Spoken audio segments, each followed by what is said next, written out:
U.S. judge on Friday temporarily blocked Donald Trump administration from revoking Harvard University's ability to enroll foreign students, a policy that Ivy League school called part of President Trump's broader effort to retaliate against it for refusing to surrender its academic independence. Take a look.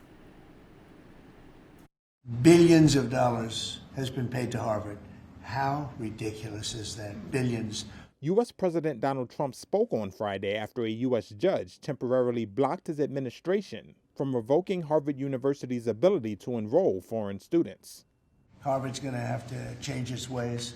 And so are some others.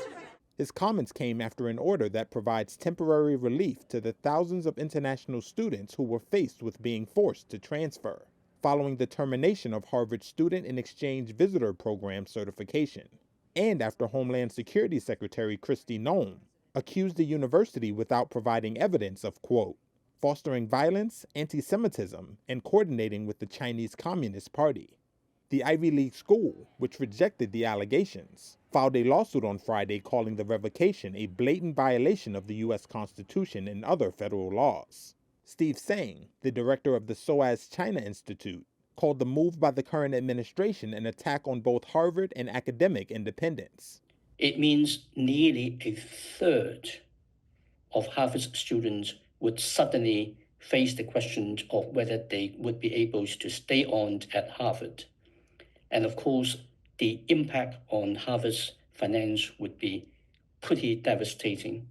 The message was also sent that other academic institutions should look at Harvard and therefore behave, in quotation marks, in accordance with what the administration wishes.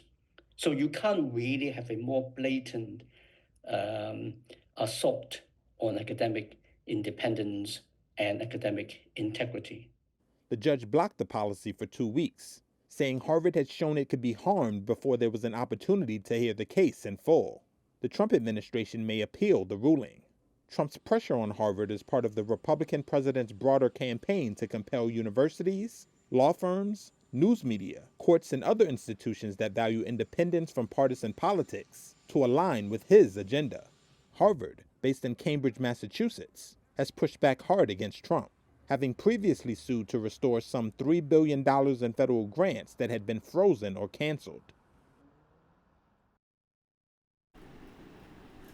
Moving on, a large container ship ran aground early on Thursday morning and crashed into the front garden of a Johan Helberg, who lives in southwestern Norway. The 135-meter cargo ship, the NCL Salton, narrowly missed Helberg's house by mere meters. Helberg was alerted to the incident by his neighbor, who witnessed the ship heading directly for the shore.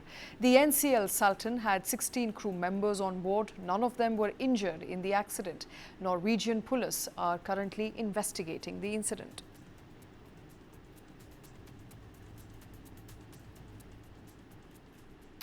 And Australian authorities started a clean-up effort on Saturday after floods claimed 5 lives and inundated more than 10,000 properties in the country's southeast. 3 days of incessant rain cut off entire towns, swept away livestock and destroyed homes. Police said that a man was found near Coffs Harbour, around 550 kilometres north of Sydney. The search continued for a missing person since the deluge began early this week.